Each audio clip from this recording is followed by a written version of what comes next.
ಮುಂದಿನ ಸುದ್ದಿಗೆ ಹೋಗೋಣ.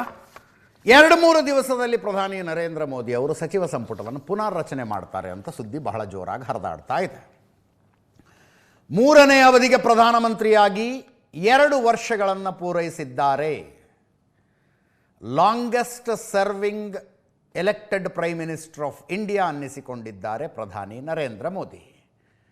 ಈ ಹಂತದಲ್ಲಿ ಆಡಳಿತಕ್ಕೊಂದು ಹೊಸ ಟಚ್ ಕೊಡೋದಕ್ಕೆ ಸಚಿವ ಸಂಪುಟ ಪುನರ್ರಚನೆ ಮಾಡ್ತಾರಂತೆ. ಪ್ರತಿ ಅವಧಿಯಲ್ಲೂ ಇದನ್ನು ಮಾಡ್ತಾ ಬಂದಿದ್ದಾರೆ ಅವರು. ಈ ಅವಧಿಯಲ್ಲೂ ಇದನ್ನು ಮಾಡ್ತಾರೆ ಅಂತ ಚರ್ಚೆಗಳು ನಡೀತಾ ಇದ್ದಾವೆ.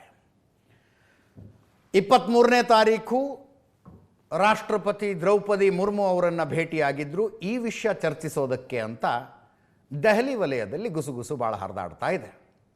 ನರೇಂದ್ರ ಮೋದಿ ಅವರು ರಾಷ್ಟ್ರಪತಿಯವರನ್ನು ಭೇಟಿಯಾಗಿ ಬಂದ ನಂತರ ಗೃಹ ಸಚಿವ ಅಮಿತ್ ಶಾ ಅವರು ಹೋಗಿ ಭೇಟಿಯಾದರು 23ನೇ ತಾರೀಕೆ.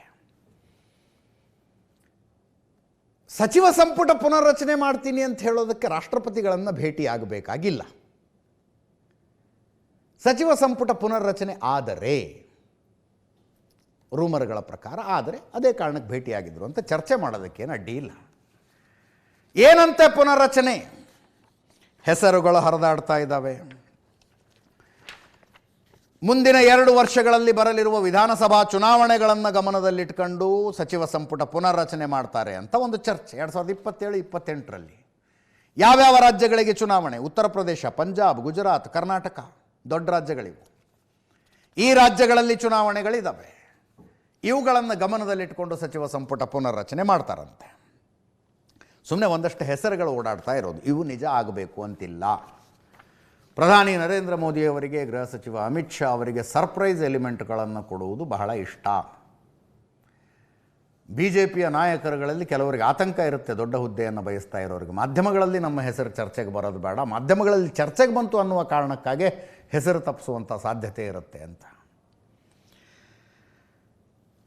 ರಿಸರ್ವ್ ಬ್ಯಾಂಕ್ ಆಫ್ ಇಂಡಿಯಾದ ಮಾಜಿ governor Shaktikanta Das finance minister ಆಗ್ತಾರೆ ಅಂತ ಒಂದು ಚರ್ಚೆ ಇದೆ. ಫೈನಾನ್ಸ್ ಮಿನಿಸ್ಟರ್ ಆಗ್ತಾರೆ ಅಂತ. ನಿರ್ಮಲಾ ಸೀತಾರಾಮನ್ ಅವರಿಗೆ HRD ಖಾತೆ ಕೊಡಬಹುದು. ಆ್ಯಕ್ಚುಲಿ ಈ ಚರ್ಚೆ ಬಂದದ್ದು ಕೊರೋನಾ ಪೀರಿಯಡ್ನಲ್ಲಿ. ಬಹಳ ಜೋರಿತ್ತು ಈ ಚರ್ಚೆ. ಹಾಗಾಗಲಿಲ್ಲ. ನಿರ್ಮಲಾ ಸೀತಾರಾಮನ್ ಅವರು ಹಣಕಾಸು ಸಚಿವೆಯಾಗಿ ಮುಂದುವರೆದ್ರು. ಈಗ ಭಾಳ ಸುದ್ದಿ ಇದೆ, ರಿಸರ್ವ್ ಬ್ಯಾಂಕ್ ಆಫ್ ಇಂಡಿಯಾದ ಮಾಜಿ ಗವರ್ನರ್ ಬರ್ತಾರೆ ಅಂತ. ನರೇಂದ್ರ ಮೋದಿ ಅವ್ರದ್ದು ಈ ಕ್ಯಾಬಿನೆಟ್ ಮಾಡುವಾಗ ಒಂದು ಫಾರ್ಮುಲಾ ಇದೆ. ಕ್ಯಾಬಿನೆಟ್ ಮಂತ್ರಿಗಳನ್ನು ಮೆರಿಟ್ ಮೇಲೆ ಆಯ್ಕೆ ಮಾಡ್ತಾರೆ ಅವರು.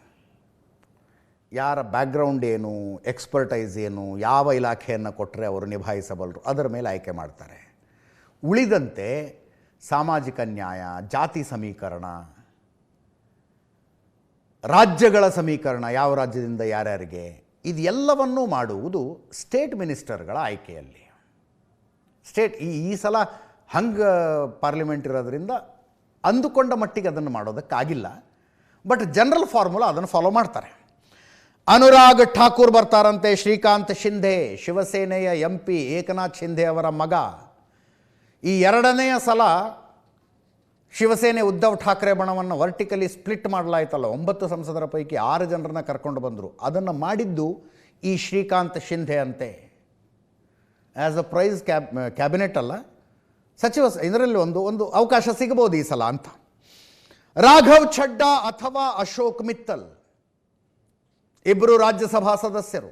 ಆಮ್ ಆದ್ಮಿ ಪಕ್ಷದಿಂದ 7 ಜನ ರಾಜ್ಯಸಭಾ ಸದಸ್ಯರು ಬಂದ್ರಲ್ಲ, BJPಗೆ ಜಾಯ್ನ್ ಆದ್ರಲ್ಲ, ಅವರ ಪೈಕಿ ಈ ಇಬ್ಬರಿದ್ದಾರೆ. ಈ ಇಬ್ಬರಲ್ಲಿ ಒಬ್ಬರಿಗೆ ಅವಕಾಶ ಸಿಗಬಹುದು ಅಂತ ಒಂದು ಚರ್ಚೆ ಇದೆ.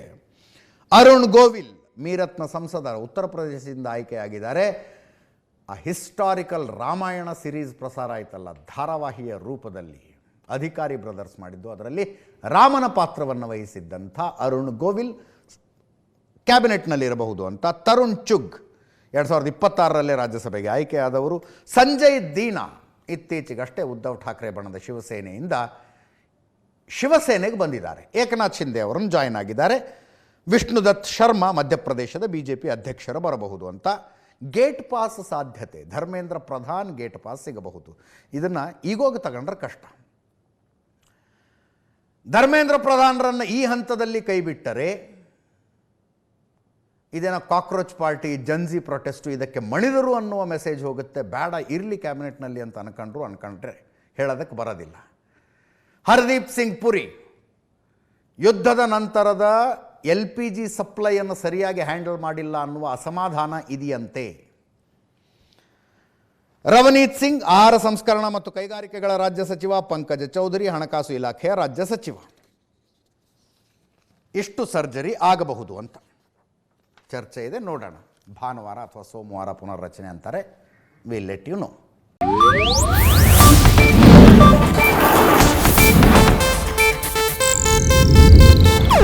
ಇದು ಏಷ್ಯಾನೆಟ್ ನ್ಯೂಸ್ ನೆಟ್ವರ್ಕ್ ಪ್ರಸ್ತುತಿ.